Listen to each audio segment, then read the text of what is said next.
PC captura cidadão Ida o inicial JMR, também suspeitado de crime burla gravada, ou de bolso cidadão selo que atuba serviço e relior.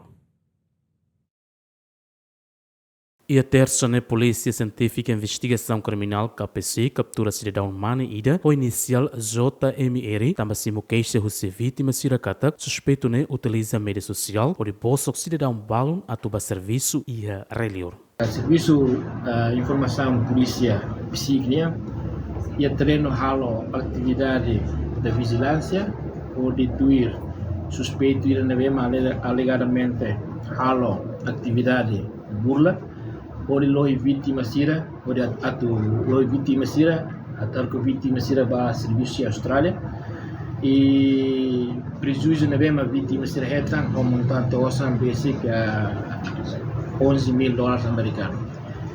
E depois de serviço de treino e a semana ainda nelara, a polícia consegue a identificação para suspeito refere.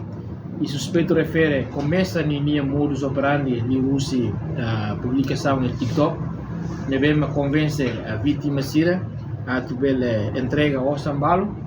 Bania atunya trata documento para a vítima sira para serviço e Austrália. Investigador ne hatutan suspeito ne mos lori instituição no estado Balo Naran ou de bosok vítima sira tama osan atuba serviço e Austrália mas be la sai realidade. Suspeito refere minha halo de modus operandi e modus diferente ou atrai vítima sira.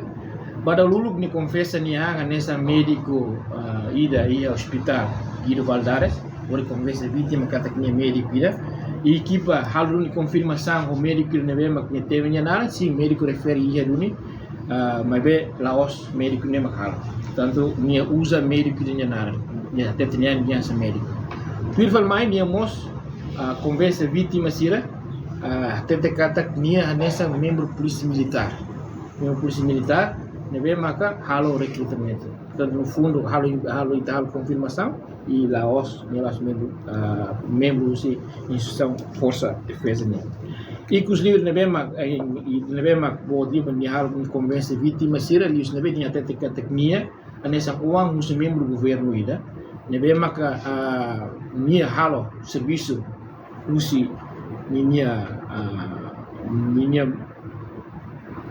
asa membro do governo no am minha makalo serviço ba membro do governo refere tam hetan confiança usi itine na ulum político sira e minha garante katak minha bele haruka é uma serviço Austrália. Polícia Científica e Investigação Criminal captura cidadão ne também suspeitado comete caso burla agravada nebe previsto e a Código Penal Timor-Leste artigo atos rua ne nulo resunhito. Cidadão ne vítima na rua makato na queixa ba pesic, mas parte pesic mos se continua halo vigilância no em queixa husi vítima siracelo. João Bosco Dias, GMN.